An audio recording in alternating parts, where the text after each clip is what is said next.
Good morning, everyone, and welcome to the class.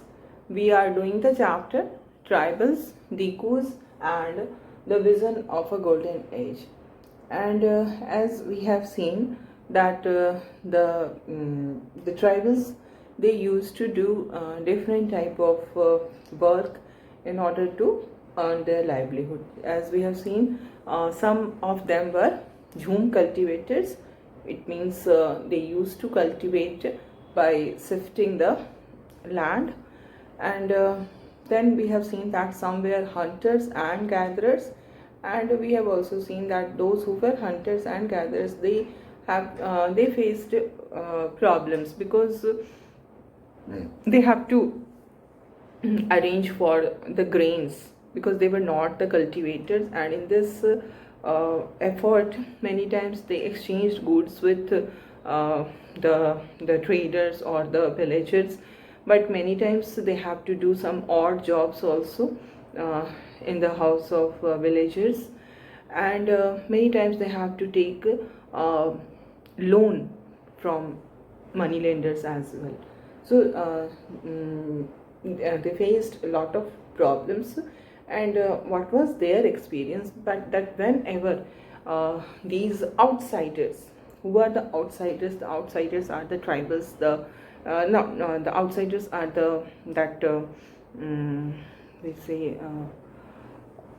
the outsiders are the traders, the money lenders, the villagers. They all were outsiders, and whenever they came in contact with these outsiders, their life become very bad because the outsiders, they used to exploit these tribals. So we have seen this, and then we have also seen that some of them were herders, and who used to rear and herd the animals like the cattle, sheep, goat. Okay, and in this regard we have seen some examples also, like the Van Gujars of the Punjab hills. They used to rear cattle. Then Labadis of Andhra Pradesh, they were also cattle herders. Then Gaddis of Kulu, who were shepherd. Then Bakarwals of Kashmir, who were the people who reared goats. Okay, so we have seen this, and then we have also discussed about that there were some tribals who started settled cultivation. There were some tribals who started to settle down at at a particular place, and in this regard we see that they began to use plow, and not only this, they gradually started to claim their right over the land also. And in this regard we must mention the name of Mundas of Chota Nagpur. They were among those tribals who were the who took to settled cultivation. Okay, and what we find that in this type of in the social structure of tribals, we find that there was it was very much based on the principle of equality, because all of them, all the people belonging to a particular tribe, a particular clan or group, we can say, they all had rights on the land. So there was equality, but still we find that there were some people in the group who acquired more power than others. Some became chief, others followers, but still we can say that whatever situation was prevailing in the outside world, in which we find in the outside societies, in which we find that people were there were high level of inequality among the people. The hierarchical caste structure was adopted in the societies, but there in the society of tribals, it was not like that. Okay, so what we see that what was the opinion of the British official? The British officials were of the view that the tribals who are settled, जैसे गोंड्स थे, Santhals थे, मुंडास थे, they were settled. So they saw the settled group as more civilized than hunters and gatherers, or those who used to move from one place to another. In their opinion, the people who are not living at the same place, they are highly unreliable. उनको वो बहुत ही unreliable मानते थे, और उनको जो forest में रहते थे उनको वो वाइल्ड एंड सैवेज मानते थे, कि वो उनके अंदर किसी भी तरह की सिविक सेंस नहीं है, they are wild, they are just like animals, है ना। तो जो सेटल्ड ट्राइबल्स थे उनको वो फिर भी रिस्पेक्ट देते थे, उनको समझते थे कि हाँ वो ठीक है। बट जो हंटर गैदरर हैं, जो शिफ्टिंग कल्टीवेशन करने वाले हैं, जो फॉरेस्ट ड्वेलर्स हैं, उनको वो बहुत ही वाइल्ड और सैवेज मानते थे, और उनको ये लगता था कि इन लोगों को जो शिफ्ट होते रहते हैं, who are always on move, who are living in forest, they need to be settled and civilised. Okay, now we see कि what happened during the colonial rule. How did colonial rule affect tribal lives? How did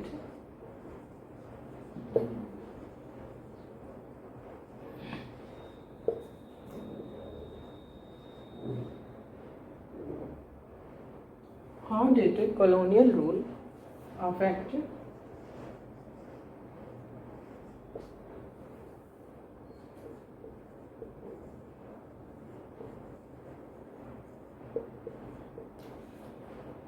tribals की lives को उन्होंने कैसे affect किया, कैसे उस पर impact डाला?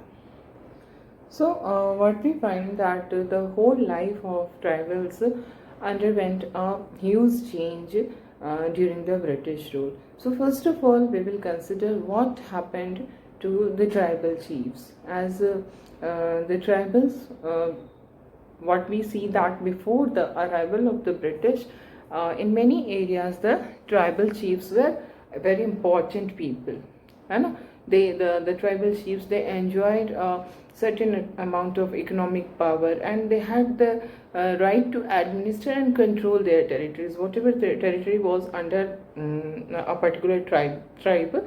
So the chief of that tribe was, we can say, he has the right to administer and control all the territory. He has some economic powers also. Okay, and what we find that in some places they had their own police and decided on the local rules of land and forest management. Every decision was taken by the tribal chiefs.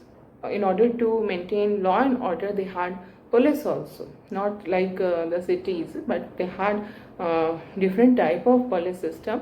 The function was same, to maintain law and order, and in this way we see that they take decisions regarding all the rules of the land and how to manage the forest, how the resources of the forest would be used. Everything was done by the chiefs. They were all in all. Okay, before the arrival of the British, this was the situation. But what happened under the British rule, that the functions of power of tribal chiefs changed at a very large scale. Okay, why this change happened? Because what we see that the chiefs of tribes, they lost their administrative power.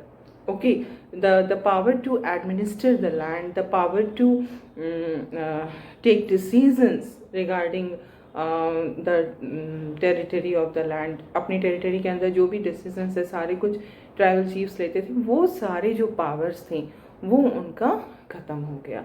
Okay, the tribal chiefs lost their administrative and political power, the power to take decisions, the power to implement those decisions. All these were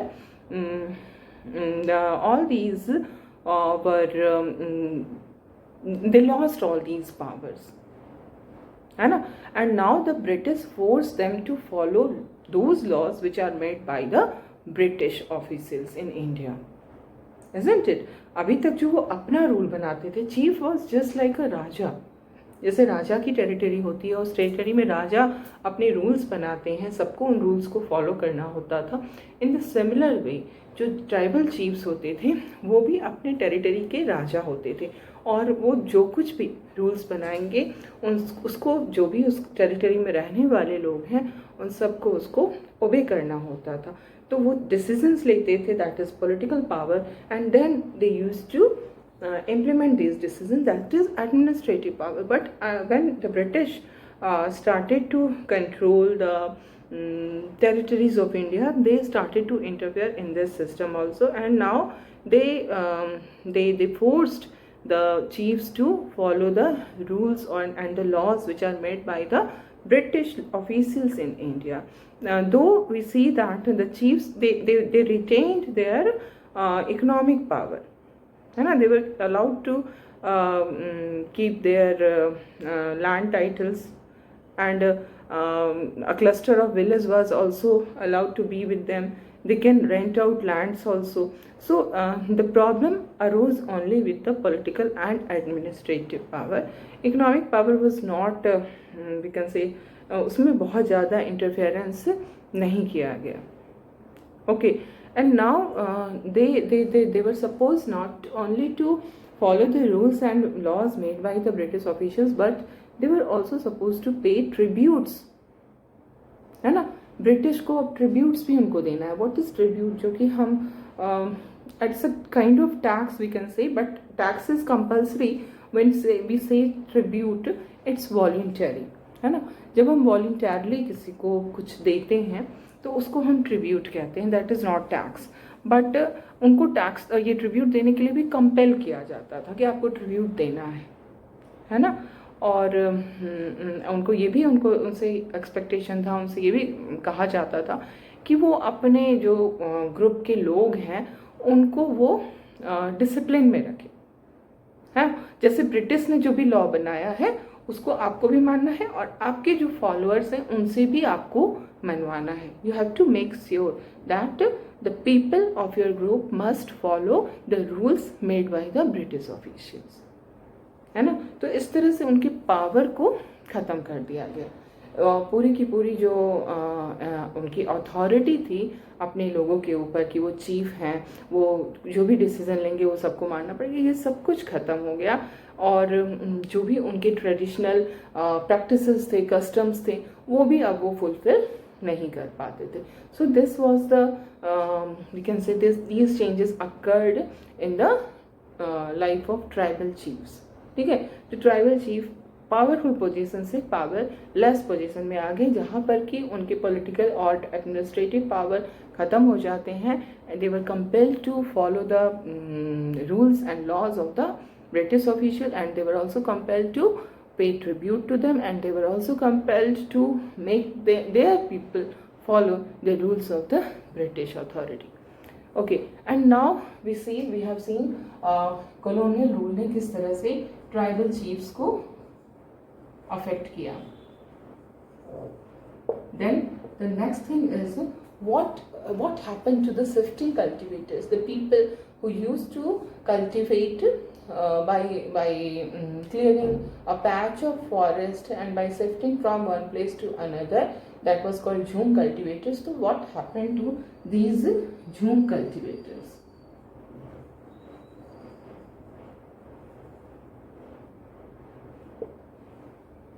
Okay, jhum cultivators पर क्या असर पड़ा? British, as I told you earlier also, the British, they were highly uncomfortable with those people who were not settled. They were not able to rely such people who are not living at the same place, who are always on move, है ना, who are not having a fixed home. Such people were highly unreliable for the British.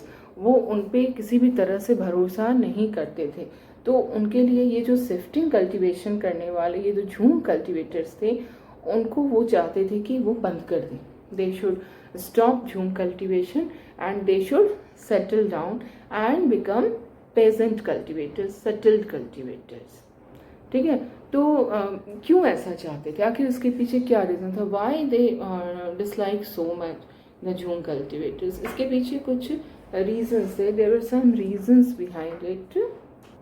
So we see the first reason why they wanted that all the shifting cultivators uh, should turn to settled cultivation. The first reason is that it was easy to control the people who are living at a fixed place, while the people who are always on move, who are not living at a fixed place, who are always moving from one place to another, it was really difficult to control them by the British. So they wanted to have their control, and they wanted to have a tight administration over the people.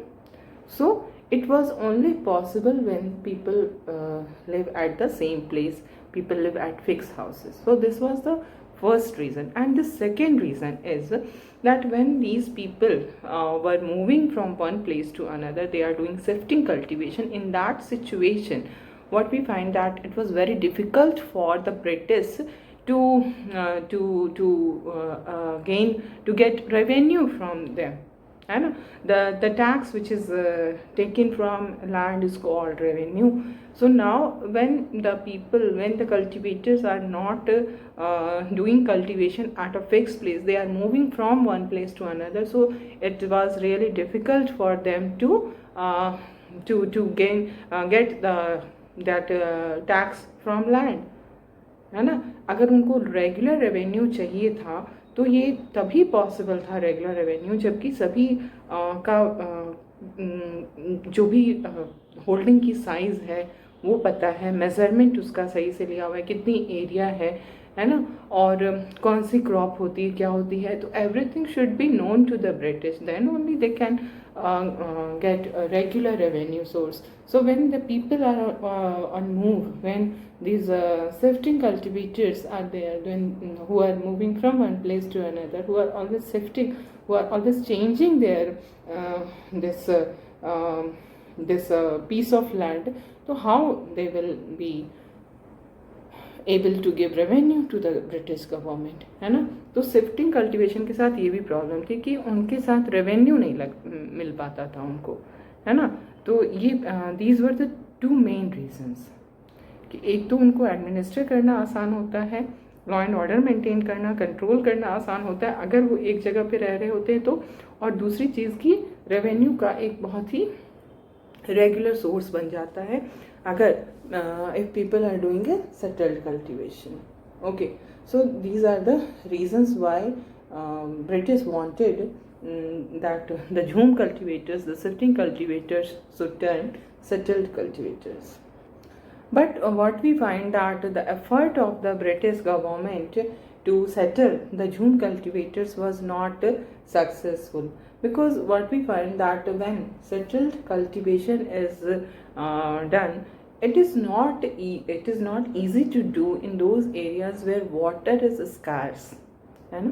जहाँ पानी की कमी है वहाँ पर settled cultivation में बहुत problem आती है. नॉट ओनली दिस, सॉइल भी अगर ड्राई है तो भी वहाँ पर सेटल्ड कल्टीवेशन में प्रॉब्लम आती है. जब भी झूम कल्टीवेटर्स ने सेटल्ड कल्टीवेशन को लिया, प्लॉ कल्टीवेशन करना स्टार्ट किया, तो उनको बहुत परेशानी आई, क्योंकि उस हिसाब से वाटर उनको नहीं अवेलेबल था, उनका सॉइल ड्राई था. और इस तरह से जब वो प्लॉ कल्टीवेशन करना स्टार्ट करते हैं तो उनकी जो प्रोडक्टिविटी थी, एग्रीकल्चरल प्रोडक्शन था, वो घट जाता है और वो लॉस में आ जाते हैं, है ना. तो झूम कल्टीवेटर्स जो हमारे north eastern part of country में थे, वो उन्होंने इसी बात पे इंसिस्ट किया कि वो अपने ट्रेडिशनल प्रैक्टिस को ही कंटिन्यू करेंगे. They will do jhum cultivation only, they will not shift to this plough cultivation, क्योंकि इससे उनको कोई फ़ायदा नहीं होता था बल्कि नुकसान हो जा रहा था. और हर तरफ ये जो ट्राइबल्स थे, they were protesting against this forcible or we can say forceful decision of the British government to stop this jhum cultivation and compel the tribal groups to do plough cultivation. So they were protesting against all these, and ultimately the British had to allow them the right to carry on shifting cultivation in some parts of the forest, क्योंकि जो protest था वो बहुत ज़्यादा था और उसके आगे ब्रिटिश को झुकना पड़ा। तो उन्होंने एफर्ट किया, बट वी कैन से कि हर जगह वो सक्सेसफुल नहीं हुआ। कई सारी जगहों में उनको झूम कल्टीवेशन के लिए अलाउ करना पड़ा। ओके, अब क्या हम देखते हैं कि जो ब्रिटिश हैं उन्होंने फॉरेस्ट के लिए कुछ लॉज बनाना स्टार्ट किया, बिकॉज अभी तक before this British rule our forest was considered to be the property of tribals. They were given complete right. They were there to manage the forest property. They were the owner of the forest property.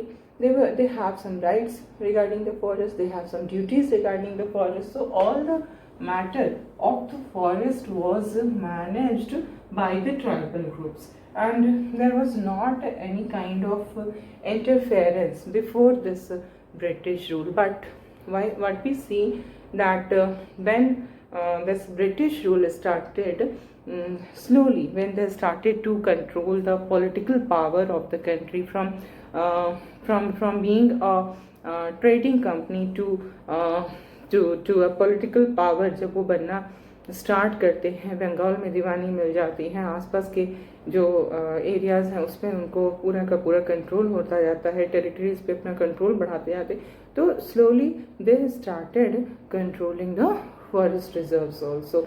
And as we know the tribals life are very much connected with the forest, है ना। So when the British started to interfere in the matters of forest, it harmed the tribals in a very considerable manner. So how the British did this?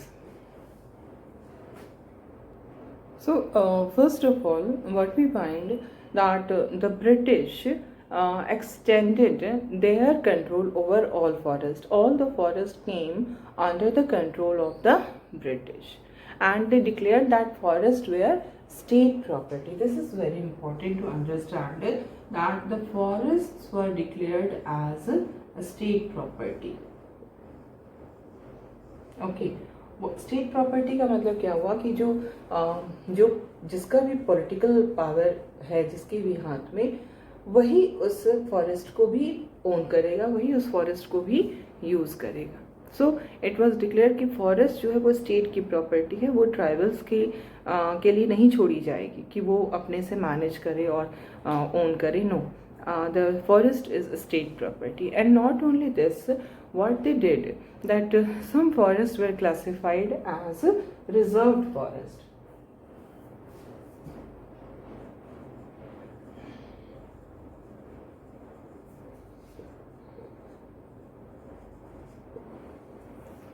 Reserve forest का क्या मतलब होता है? Reserve forest का ये मतलब हुआ कि they are reserved, no one can enter that forest. If anybody wants to enter that forest, then he or she has to take the permission. Reserve का यही मतलब होता है। अब कुछ फॉरेस्ट को रिजर्व फॉरेस्ट क्यों कहा गया, क्यों उनको क्लासीफाई किया गया as reserve forest? Because these were the forests which produced those timbers which were in demand by the British, है ना। ब्रिटिश जिस टिम्बर की ब्रिटेन में डिमांड थी वही टिम्बर ये फॉरेस्ट प्रोड्यूस करते थे, इसीलिए इन फॉरेस्ट को रिजर्व फॉरेस्ट कहा गया, है ना। और इसमें ये हो गया कि ये रिजर्व फॉरेस्ट है तो लोगों के मूवमेंट पे पूरी तरह से रोक लग गया। They can not move inside the forest because it is reserve. They can not do jhum cultivation in those forest also, है ना। They can not collect fruits और they can not hunt animals. Means these reserved forests were reserved for the use of British only. The British can use that the resources of that forest, but the tribal people who used to be there, who used to manage, who used to control complete forest resource, they were kept outside the forest. आपको forest के बाहर कर दिया गया। and जो सारा का सारा फॉरेस्ट था came under the control of the British. But now what we find that yes, British has they stopped the tribal people for living inside the forest. They stopped them to move from one place to another in the forest. They were not allowed to enter the forest. But now the British faced a problem. And what was that problem? The problem was of the labor. How the forest department gets its labor to cut trees for whatever purpose they wanted. The trees were required, the timber were required for railway sleepers. And so who is going to cut the timber and who is going to transport these logs? Because आपने जब मना कर दिया इनको tribals को अंदर आने से, तो फिर लेबर की प्रॉब्लम शुरू हो गई, है ना। तो अब ये जो लेबर की प्रॉब्लम स्टार्ट होती है, इसका उनको क्या समझ में आया कि कैसे उसको सॉल्व किया जाए, how to solve this problem. Solution था उनके पास, they were very clever people, they have solution. And what was the solution? That they decided that they would give jhum cultivators small patches of land in the forest. Okay, we allow you to do this jhum cultivation inside the forest. We will give you a small patch of land in the forest, but in because you are given this patch of land inside the forest, you are allowed to do cultivation inside the forest. So you have to provide labor to the forest department and you have to look after the forest. इसको क्या कहते हैं? हमारी जो चीज़ थी पहले उसको हमसे छीन लिया गया और फिर वो हमें इस तरह से दिया जा रहा है कि उसको देने के बदले में वो हमसे लेबर करवा रहे हैं। दिस इज स्लेवरी, इसी को हम गुलामी कहते हैं। इस तरह से हमारी जो हमने अपनी आज़ादी को खोई, है ना, कि जो जगह हमारी थी उसको उन्होंने फोर्सिबली अपने कब्जे में ले लिया। ऐसे लॉज बना करके लोगों को फोर्स किया गया उनको मारने के लिए। और फिर वो हमें जब उनको लेबर की ज़रूरत पड़ती है, जब वो प्रॉब्लम में आ जाते हैं कि अब यहाँ पर कटिंग कौन करेगा, लकड़ियों की कटाई कौन करेंगे, उसको ट्रांसपोर्टेशन का काम कौन करेंगे, लेबर की जब ज़रूरत महसूस हुई तो उसका सोल्यूशन ये निकाला गया कि हम उनको अलाउ करेंगे फॉरेस्ट के अंदर झूम कल्टीवेशन करने के लिए, लेकिन उसके बदले में उनको सर्विस प्रोवाइड करना होगा, उनको लेबर प्रोवाइड करना होगा। So this is the cunningness, this is the cleverness of the British, है ना। इस तरह से ब्रिटिश जो है वो बहुत सारे रीजंस में उन्होंने फॉरेस्ट विलेजेस इस्टेब्लिश किया। फॉरेस्ट विलेज का मतलब क्या हुआ? फॉरेस्ट के अंदर विलेज, है ना, ताकि जो भी लेबर से रिलेटेड उनकी नीड्स हैं वो नीड्स पूरी हो सके। तो इसी को हम कहते हैं फॉरेस्ट विलेजेस। ओके, और इस तरह से हम देखते हैं कि बहुत सारे जो ट्राइबल ग्रुप्स थे उन्होंने इस कॉलोनियल फॉरेस्ट लॉ के अगेंस्ट प्रोटेस्ट किया, रिएक्ट किया। वो उन्होंने डिसोबे भी किया कि नहीं, हमें इसको नहीं मानना है। और वो अपने जो उनके प्रैक्टिसेस थे उसको वो करते रहे, हालांकि उसको इलीगल कह दिया गया। अगर वो उस प्रैक्टिसेस को कर रहे हैं तो उसको इलीगल कह दिया गया। वो they used to do those practices which were declared illegal, and many times they rose in open rebellion because they were not ready to obey the British, and they were not ready to follow the rules made by the British. And such revolt was there, Songram Sangam. Then in 1906 in Assam it happened, and then in 1930s forest satyagraha was happened in central provinces. So these were the problems with the jhum cultivators. Similarly, we find that the problem with the trade also. The tribal people they were troubled by the traders and the money lenders who used to come into the forest more often. They wanted to buy forest produce, and they offered cash loans also, and asking them to work for wages. But finally what we find that all these were a very painful experience for the tribals. We will consider in detail about the silk growers in 18th century, we find that the tribal groups which was associated with the growth of silk, how they were exploited and what was their condition. In the next class, we will continue with this discussion, and this is all for today.